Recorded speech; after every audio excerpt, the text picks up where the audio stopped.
منافقوں کا ٹولہ تھا، سارا کا سارا ٹولہ مرتد ہو گیا، سب کے سب مرتد ہو گئے۔ جتنے منافقین تھے جن کے دلوں میں روگ تھا، کینسر تھا، جو کینسر کی بیماری میں مبتلا تھے،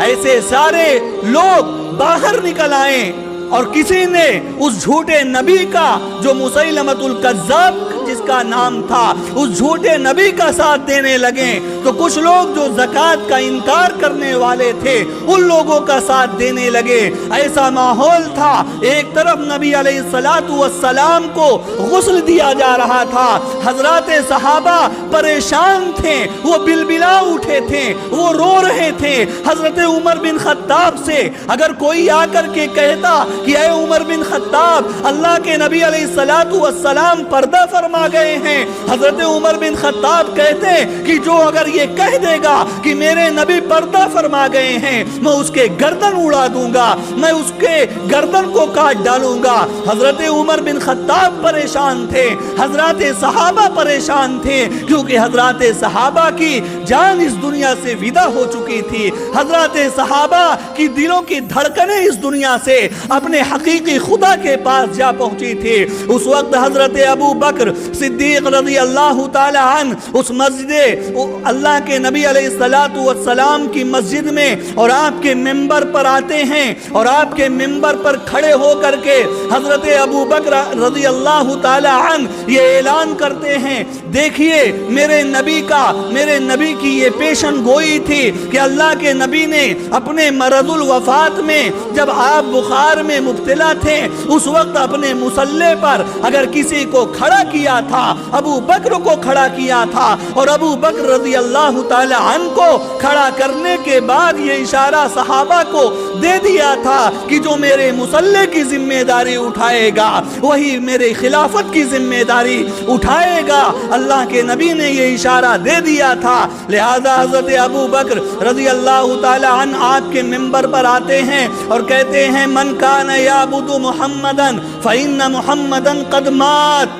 اے عمر، اگر تم محمد صلی اللہ علیہ وسلم کے پردہ فرمانے کی خبر سے سن کر کے لوگوں کے گردنوں کو اڑانے کے در پر ہو تو سن لو، من کان یعبد محمدن، جو محمد صلی اللہ علیہ وسلم کی عبادت کرتا تھا، محمد صلی اللہ علیہ وسلم کے لیے سجدہ کرتا تھا، فإن محمدن قد مات، تو سن لو محمد صلی اللہ علیہ وسلم پردہ فرما گئے ہیں۔ ومن کان یعبد اللہ، اور جو اللہ کی عبادت کرتا تھا، فإن اللہ حی لا یموت، تو وہ یاد رکھے کہ اللہ ہمیشہ زندہ ہے اور ہمیشہ وہ زندہ رہے گا، اسے کبھی موت نہیں آئے گی۔ یہ صدیق اکبر کا ایسا جملہ تھا کہ حضرات صحابہ کو جھنجھوڑ کر کے رکھ دیا، حضرات صحابہ کو اپنے ہوش و حواس میں لا کر کے کھڑا کر دیا، اور اتنے میں صحابہ جمع تھے، اتنے میں پتہ چلتا ہے کہ مسیلمۃ الکذاب نے نبوت کا دعویٰ ٹھوک دیا ہے، وہ نبی ہونے کا اعلان کر دیا ہے،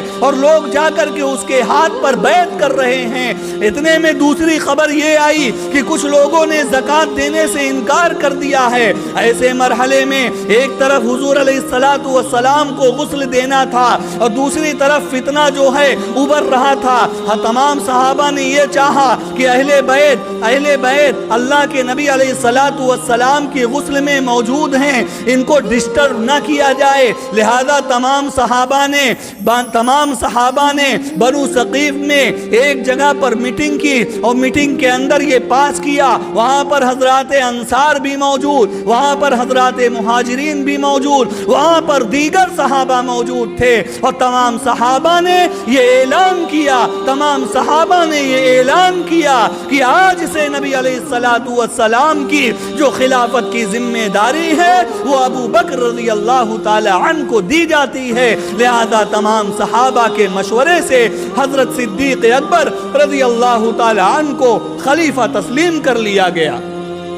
اور خلافت جو چلی ہے وہ خلافت علی منہاج النبوہ تھی۔ اللہ کے نبی کا جو طریقہ تھا اسی طریقے پر حضرت صدیق اکبر نے اپنی خلافت کے دور کو گزارا۔ آپ کی خلافت 2 سال 3 مہینے 10 دن رہی، اس 2 سال 3 مہینے 10 دن کے اندر حضرت صدیق اکبر جو بڑے نرم دل تھے، لیکن اس وقت صدیق اکبر کے سامنے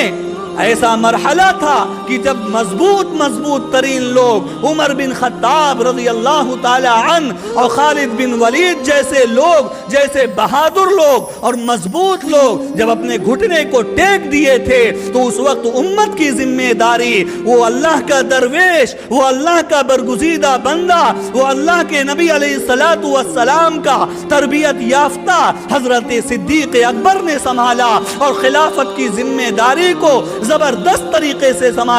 بعض لوگوں نے کہا کہ اسامہ بن زید رضی اللہ تعالی عنہ کا ایک لشکر اللہ کے نبی علیہ السلام نے تیار کیا تھا کہ یہ فلاں جگہ پر جا کر کے جنگ کرے، اور اے صدیق اکبر ابھی آپ اس دستے کو روک دیجئے کیونکہ گھر کا فساد، گھر کا فتنہ ابھر پڑا ہے۔ تو حضرت صدیق اکبر نے کہا جس جماعت کو اللہ کے نبی علیہ السلام نے روانہ کیا تھا اس جماعت کو صدیق اکبر روک نہیں سکتا۔ اے اسامہ تم اپنی جماعت کو لے کر کے جاؤ، روانہ ہو اور جہاد کرو اللہ کے راستے میں۔ صدیق اکبر نے پھر زکوٰۃ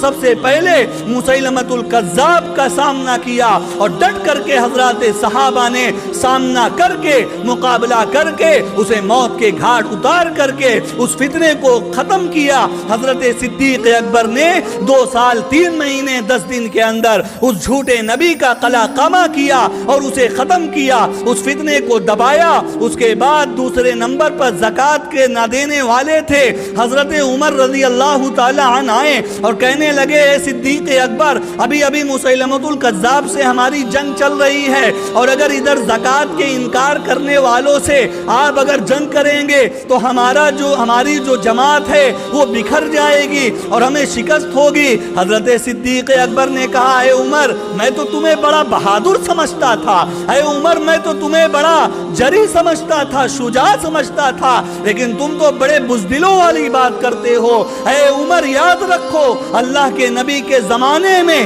اگر کوئی اپنے اونٹنی کو زکوٰۃ میں دیتا تھا اور اس اونٹنی میں وہ رسی باندھ کر کے زکوٰۃ کو دیتا تھا، اور آج اگر کوئی یہ کہے گا کہ میں اس رسی کو زکوٰۃ میں نہیں دوں گا، ابو بکر ان سے جنگ کرے گا اور ابو بکر انہیں جنگ کر کے اس فتنے کو ختم کرنے کی کوشش کرے گا۔